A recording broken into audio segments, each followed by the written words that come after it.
Hello everyone, फिर से आप लोगों के सामने हाजिर हो गया एक क्राइम के घटना को लेकर क्राइम आइडियाज यूट्यूब चैनल पर।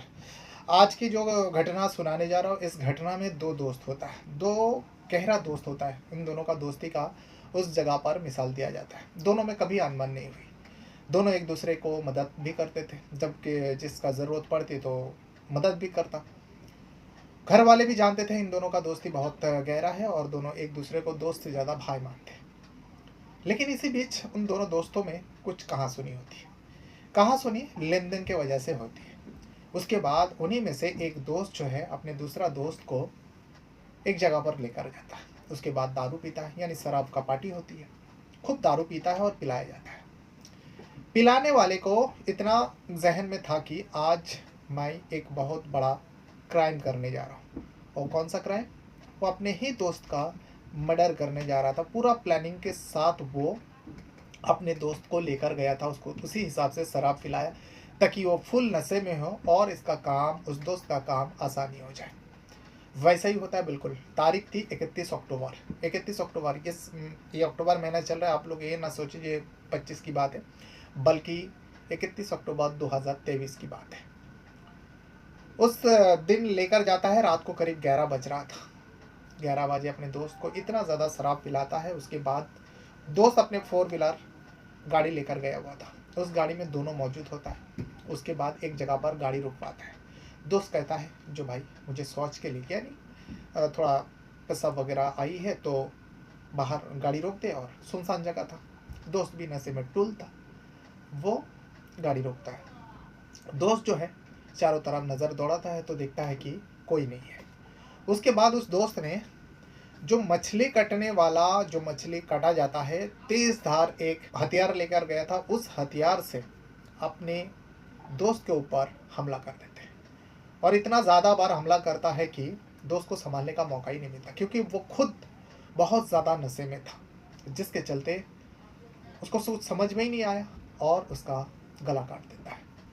गला काटने के बाद उसके मौके पर मौत हो जाता है। फिर दोस्त वहाँ से फ़ौरन भग जाता है। जैसे बहुत सारे घटना में होती है ना, बहुत सारे मर्डर केस में होती है, सबूत मिटाने के लिए सारी चीज़ें वहाँ से हटवा देते हैं। लेकिन वो जो दोस्त होता है उसने ऐसा नहीं किया था। वो जस का तस वहाँ पे सब कुछ था, वो वहाँ से फरार हो जाता है। फिर लोगों की नज़र पड़ते हैं, लोग पुलिस को खबर देते हैं, पुलिस आती है, तफ्तीश होती है। कई दिन बाद सीसीटीवी की मदद से पुलिस मुजरिम तक पहुँचता है। जब मुजरिम तक पहुँचता है, मुजरिम एक कहानी सुनाता है, जो इस वजह से मैं अपने दोस्त को मौत के घाट उतारा। वाकई सुनने के बाद ही आप हैरान हो जाएंगे, जो कैसे किसके ऊपर दोस्त, जो कभी कभार ये भी मिसाल दिया जाता है जो भाई से भी बढ़कर है, लेकिन उसी दोस्त ने अपने दोस्त को इस तरीके से मौत के घाट उतारा। वजह वजह आपको इस कहानी में पता चलेगी। तो पूरा घटना जो है उत्तर प्रदेश का लखनऊ, और इसी लखनऊ से महज 27 किलोमीटर दूरी पर और एक और जगह लगता है, जिस जगह का नाम होता है बाराबंकी। बाराबंकी के अंदर एक पुलिस थाना लगता है, जिस पुलिस थाने में इस पूरा घटना रजिस्टर है, केस दर्ज हुआ था उसी घटना में। और उसी घटना का पुलिस वहाँ पर गए हुए थे, क्योंकि उनका अंडर में आता। वहीं पुलिस जो है जांच किया था इस मामले में। पुलिस स्टेशन का नाम है कुर्सी, कुर्सी पुलिस थाने। कुर्सी पुलिस थाने में 31 अक्टूबर रात को 11 बजे फ़ोन जाती है। लोग फ़ोन करता है, आम पब्लिक फ़ोन करता है, जो साहब यहाँ पर जो बक्सी तालाब के तरफ जाने वाली रास्ता है, उस रास्ते पर एक गाड़ी खड़ी है और उसके बगल में ही एक लाश पड़ी है। लाश जो है नौजवान लड़का का होता है। फ़ौरन पुलिस, जो कुर्सी पुलिस है, दल बल के साथ वहाँ पर पहुँचता है। अब जब दल बल के साथ वहाँ पे पहुँचता है, सारे टीम जाती है, फॉरेंसिक टीम जाती है, क्राइम टीम जाती है, सारे मुआयना करता है, बॉडी को कब्जे में लेता है। लेने के बाद पोस्टमार्टम के लिए भेज दिया जाता है। और यहाँ पर उस व्यक्ति का, यानी उस लड़का का पहचान कराने की कोशिश करता है। लेकिन जो गाड़ी वहाँ पर खड़ी थी, सबको लगा गाड़ी इस मर्डर से कुछ ना कुछ कनेक्शन है। हो सकता है मरने वाले की गाड़ी हो, या फिर जो लोग इस घटना को अंजाम दिया उन लोगों का गाड़ी हो। तो गाड़ी छोड़कर क्यों गया? गाड़ी को भी मुआयना करता है, गाड़ी को बारीकी से चेक करता है, तो पता चलता मोबाइल, गाड़ी के अंदर मोबाइल है, वो चार्जिंग में लगा हुआ था, जो गाड़ी के अंदर चार्ज किया जाता है। उसके बाद वहाँ पे 2 सिगरेट का, जला हुआ सिगरेट मिलती है, आधा हिस्सा पड़ी हुई थी, एक गाड़ी के अंदर ही पड़ी हुई थी। और एक गाड़ी के बिल्कुल गेट के करीब पड़ा हुआ था। तो पुलिस को समझने में देर नहीं लगा, जो हाँ वही मामला है। उसके बाद गाड़ी का रजिस्टर नंबर, मोबाइल नंबर, तुरंत पता लग जाता है मरने वाला लड़का कौन है। मरने वाला लड़के का नाम होता है अतुल पांडे, जो लखनऊ का रहने वाला होता है। अतुल पांडे जो है प्रॉपर्टी डीलिंग का काम करता था। परिवार वाले को खबर दी जाती है, पर परिवार वाले का रो रो के बुरा हाल। उसके बाद परिवार वाले से ही पूछताछ किया जाता है। परिवार वाले जो है अतुल पांडे का परिवार 4 लोगों का, 4 सभी का नाम बताते हैं, नाम दर्ज, मामला मुकदमा दर्ज कराते हैं। पहले से ही जो है पुलिस जो है इस मर्डर के ऊपर 302 धारा लगाकर अज्ञात व्यक्ति के ऊपर मामला दर्ज कर लिए थे। एफआईआर दर्ज हो चुकी थी। उसके बाद परिवार वाले 4 लोगों का नाम बताते, 4 संदीपों का। उन चारों को उठाते। चारों का अतुल पांडे से क्या कनेक्शन था? चारों का अतुल पांडे से जो है प्रॉपर्टी डीलिंग से, यानी बिजनेस के चलते उन लोगों से कनेक्शन था। परिवार वाले को लगा जो अक्सर हम लोग का बेटा जो है उस चारों के नाम जिक्र करता था, और कभी कभार ऊंची आवाज़ में बातें भी होती थी फोन पर, हम लोग ने सुना। इस वजह से हम लोग को डाउट है उन चारों में से किसी ने मेरे बेटे को मारा है, या फिर उन चारों ने षड्यंत्र के तहत मेरे बेटे को मारा है। यहाँ पोस्टमार्टम का रिपोर्ट आ जाती है। पोस्टमार्टम का रिपोर्ट से, वो तो गला कटा ही तो हुआ था, वो तो देख कर ही कोई भी बता सकता है जो गला कटना की वजह से मौत हुई। लेकिन पोस्टमार्टम का रिपोर्ट से ये पता चलती है मरने से पहले जो है अतुल पांडे फुल नशे में था। बहुत ज़्यादा उसके शरीर के अंदर अल्कोहल पाई जाती है, यानी वो शराब पिया हुआ था और ज़्यादा मात्रा में पिया हुआ था। यानी मारने वाला जो है प्लानिंग के तहत मारा होगा। पुलिस को लगा कोई करीबी होगा, पहले शराब का पार्टी बनाया, शराब पिलाया, फिर उसके बाद उसको मौत के घाट उतारा। अब एक ही जगह में 2 सिगरेट मिल रहा, तो पुलिस को ये भी डाउट हो रहा था, जो परिवार वाले 4 लोगों का नाम बता रहा और यहाँ पे 2 सिगरेट आदि जली हुई।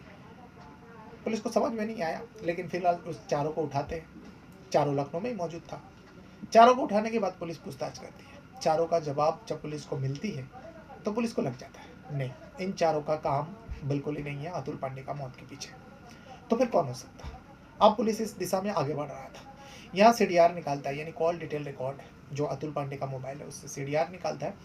और उसके बाद बक्सी तालाब जाने वाली जो रास्ता है, जो सड़कें हैं जहाँ पर अतुल पांडे का बॉडी मिली थी, गाड़ी मिली थी, मोबाइल मिली थी, उस जगह के, उस रास्ते के कई किलोमीटर तक जहाँ पर भी दुकान वगैरह है, सारे जगह का सीसीटीवी खंगालते। बहुत सारे सीसीटीवी में कैद होते हैं अतुल पांडे का गाड़ी, क्योंकि वो गाड़ी जो अतुल पांडे का ही थी।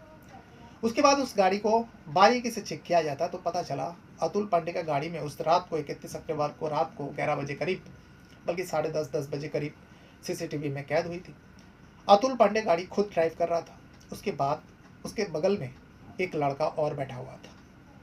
बाकी और दिशा चेक करता है, जैसे परिवार वाले ने कहा 4 लोग हो सकता है, 4 संदीप, लेकिन चारों संदीप से पूछा, चारों संदीप का चेहरा देखा। पुलिस को लगा ये जो बंदा अतुल पांडे के बगल में बैठा हुआ गाड़ी के अंदर, इन चारों में से तो नहीं है, और बस 2 ही दिखाई दे रहा, बाकी तो कोई है नहीं। तो ये बंदा कौन है? परिवार वाले को उस सीसीटीवी को दिखाया जाता है। परिवार वाले एक झटके में पहचान जाता है, वो विकास का दोस्त होता है, जिसका नाम होता है विवेक वर्मा। विवेक वर्मा जो है विकास का बहुत अच्छा दोस्त है, बल्कि दोस्ती नहीं, दोस्त से भी बढ़कर भाई जैसा था। उन दोनों का दोस्ती का मिसाल उस जगह पर दिया जाता था। कभी उन दोनों के बीच में ऊंच नीच हुई नहीं, परिवार वाले को इतना पता है। तो फिर अतुल पांडे की गाड़ी में उस रात, जिस रात को अतुल पांडे को मारा गया, उसके थोड़ी देर पहले उसी गाड़ी में विवेक वर्मा क्या कर रहा था? विवेक वर्मा लखनऊ का रहने वाला होता है, यानी उस अतुल पांडे के घर के आसपास ही रहने वाला था। विवेक वर्मा को उठाते पुलिस, उठाने के बाद पूछताछ करता है। विवेक वर्मा हर मुजरिम के जैसा जितना झूठ बोलने का था बोल सकता था, बोला पुलिस का सवाल का जवाब में। लेकिन आखिरकार पुलिस तो पुलिस ही होता है, पुलिस जब अपने पर आते हैं अच्छा बोल पड़ता है। और ये तो विवेक वर्मा का ही पहला मर्डर था, पहला क्राइम था, इसीलिए वो नर्वस भी था। पुलिस का जवाब देते देते आखिरकार टूटता है और पूरी बात, पूरी घटना विस्तार से बताने का ठान लेता है। पुलिस को कहता है, हाँ साहब, मैंने ही अपना दोस्त अतुल पांडे का मर्डर किया और इस तरीके से मारा। किस तरीके से मारा गया वो तो पता ही चल गया पोस्टमार्टम के रिपोर्ट से, और तो तेज़धार हथियार वहीं पे पड़ा हुआ था, उसे गला काटा गया था। सबसे बड़ा सवाल आखिर क्यों? एक दोस्त, जिस दोस्ती का मिसाल दिया जाता था, परिवार वाले को भी यकीन नहीं हुआ जब विवेक वर्मा का नाम अतुल पांडे का मर्डर केस में आया। विवेक वर्मा इस पे एक छोटी सी कहानी सुनाता। विवेक वर्मा कहता है, जो मैं इस मर्डर को इसलिए किया, मैं अपने दोस्त को मौत के घाट इस वजह से उतारा क्योंकि उसने मुझे बेइज्जत किया था। बेइज्जत तो भी मेरे घर पे, मेरे घर के आसपास के लोगों के सामने मेरा मजाक उड़ाया था, मुझे बहुत खड़ी खोटी सुनाया था, जिसके चलते मैं उसी दिन ठान लिया था इसका बदला मैं ज़रूर लूँगा। आखिर अतुल पांडे अपने दोस्त को बेइज्जत क्यों किया था, उसके घर में जाकर ऐसा क्या हुआ था दोनों के बीच में, इसमें विवेक वर्मा एक और बात बताती है जो पूरी सच्चाई है, जिसके चलते अतुल पांडे ने विवेक को मजबूर हो गया था उसको उल्टा सीधा बोलने में, क्योंकि उसका दोस्त था वो। दरअसल होता ही वह विवेक वर्मा का बहन की शादी थी और अतुल पांडे अच्छा खासा पैसा वाला था, प्रॉपर्टी डीलिंग का काम करता था, बैकग्राउंड अच्छा था। तो जब विवेक वर्मा के बहन की शादी थी, उस शादी में कुछ पैसे की ज़रूरत पड़ा, तो उसने अपने दोस्त भी अतुल पांडे को बताया, जो भाई बहन की शादी है तो तुझे तो पता ही है, तो कुछ पैसे की मदद कर देना, उधार देना। तो इसमें विवेक वर्मा को जो है अतुल पांडे कहता है जो कितना चाहिए। विवेक वर्मा उसे बताया था जो मुझे करीब 50-60 हज़ार चाहिए। अतुल पांडे बेझिझक अपने दोस्त को उसके बहन के लिए 60,000 रुपये उधार दे देते हैं। उसके बाद शादी बड़ी धूमधाम के साथ हो जाती है, शादी भी हो जाती है, सब कुछ घर वर बस जाते हैं बहन के। लेकिन यहाँ पर विवेक वर्मा जो है अतुल को पैसा नहीं लौटा रहा था। धीरे धीरे दिन बीता। अब अतुल पांडे का भी बिजनेस है, आखिर ऊंच नीच होते हैं। जब अतुल पांडे का बिजनेस में थोड़ा डाउन हुआ, उसका कमाई उतना नहीं हो रहे थे, तो अतुल पांडे सोचा क्यों ना मेरे दोस्त विवेक वर्मा को, जो मैंने 60,000 रुपये उसके बहन की शादी के लिए दिया था, अब मैं उसे मांग लूँ। अपने दोस्त को बताता है। इसमें विवेक वर्मा जो है 20,000 रुपये उसके हाथ में थमाते। काफ़ी दिन हो गया था, उसके बावजूद भी विवेक वर्मा 20,000 रुपये अतुल पांडे के हाथ में थमाते। अतुल पांडे कहता है, भाई इतना दिन हो चुका, मैंने मांगा नहीं, तूने दिया भी नहीं, लेकिन आज मुझे ज़रूरत आ पड़ी और तू मुझे इतना दिनों बाद वो भी 20,000 महज दे रहा है। 60,000 में से कम तू 50,000 दे, 10,000 बाद में दे दे। ये सारी बात हुआ। लेकिन विवेक वर्मा कहता है, भाई इतना पैसा अभी नहीं है, 20,000 रख ले, मैं तो कुछ ही दिनों में तेरा बाकी का पैसा जो 40,000 बचता है मैं लौटा दूंगा। अतुल पांडे भी सोचता है चलो ठीक, 20,000 तो दिया है। अब धीरे धीरे अतुल पांडे का बिजनेस एकदम से ठप पड़ रहा था और उसको पैसे की ज़रूरत थी। फिर से वो विवेक वर्मा से पैसा मांगता है, लेकिन विवेक वर्मा आनाकानी करता रहा, पैसा नहीं है, जैसे आएगा दे दूंगा। ऐसे करते करते कई मरतबा विवेक वर्मा जो है अतुल पांडे को देने का वादा करके नहीं दिया। अब अतुल पांडे जो है धीरे धीरे अब विवेक वर्मा से गुस्सा होने लगे, ऊंची आवाज़ में बातें करने लगे, जो मैं तो तुझे पैसा देकर मैं फंस गया, अब मुझे ज़रूरत है, तू पैसा नहीं लौटा रहे, इतना दिन हो गया, तूने कहा था 20,000 रख ले, बाकी का पैसा मैं जल्द दे दूंगा। अब अतुल पांडे जो है बार बार विवेक वर्मा को फ़ोन करता। ऐसा समय भी आता है जहां पर विवेक वर्मा अतुल पांडे का फ़ोन भी रिसीव करना बंद कर देता है, यानी उसका फ़ोन भी वो रिसीव नहीं करता। तब जो है, अब एक ही इलाका का था। अतुल पांडे गुस्साए में एक दिन वो अपने दोस्त विवेक वर्मा के घर में पहुंचता है। विवेक वर्मा के अलावा विवेक वर्मा के घर में और भी सदस्य थे, अगल बगल के लोग थे। अतुल पांडे गुस्से में जाता है और विवेक वर्मा को बहुत कुछ कहता है, ऊंची आवाज़ में चिल्ला के बातें करता है। सारे लोग हैरान हो जाता है, जो इन दोनों दोस्ती में ऐसा क्या हो गया। लेकिन जब अतुल पांडे अपने पैसा के बारे में लोगों के सामने चिल्ला चिल्ला कर कहा, विवेक वर्मा को बहुत गुस्सा आया, लेकिन वो कर भी क्या सकता था, गलती उसी की थी। अतुल पांडे बहुत कुछ खड़ी खोटी सुनाता है। सुनाने के बाद वो घर वापस आता है, डेट देता है, जो इस डेट तक अगर पैसा नहीं दिया तेरे लिए बहुत बुरा होगा। चले आते अपने घर। यहाँ विवेक वर्मा को बहुत शर्मिंदगी महसूस होती है। घर वाला तो छोड़िए, उसके आसपास के लोगों भी जब उसको देखता है सवाल भरी निगाहों से, जो अपने दोस्त को ठग लिया इसने, कुछ बातें होती है ना, ऐसा करने वाले बातें करने लगे। विवेक वर्मा दिन ब दिन अपने दोस्त के ऊपर बहुत ज़्यादा गुस्सा होने लगा और उसके पास पैसा नहीं था। पैसा होता तो उसका मुंह पे मार देता शायद, और उसको देने का इरादा नहीं था। अगर देने का इरादा होता तो कैसे भी करके लौटा देता। लेकिन विवेक वर्मा यहाँ पर एक खौफनाक प्लान करते अपने इस बेइज्जती का बदला लेने के लिए। विवेक वर्मा सोचता क्यों ना मेरी इस बेइज्जती का बदला अतुल को चुकाना ही पड़ेगा, अतुल को अपना जान गंवा कर इस बेइज्जती का बदला चुकाना पड़ेगा। अपनी बेइज्जती का बदला लेने के लिए वो एक प्लान रचता और उस प्लान के तहत जो मछली काटने वाला तेज़दार हथियार होता है उसको वो अपने पास रखते हैं और अतुल पांडे को 31 अक्टूबर को फ़ोन करते हैं। कहते भाई कुछ पैसा भी जुगाड़ हो गया और चल आज रात को मिलते हैं, तू कहाँ पर है?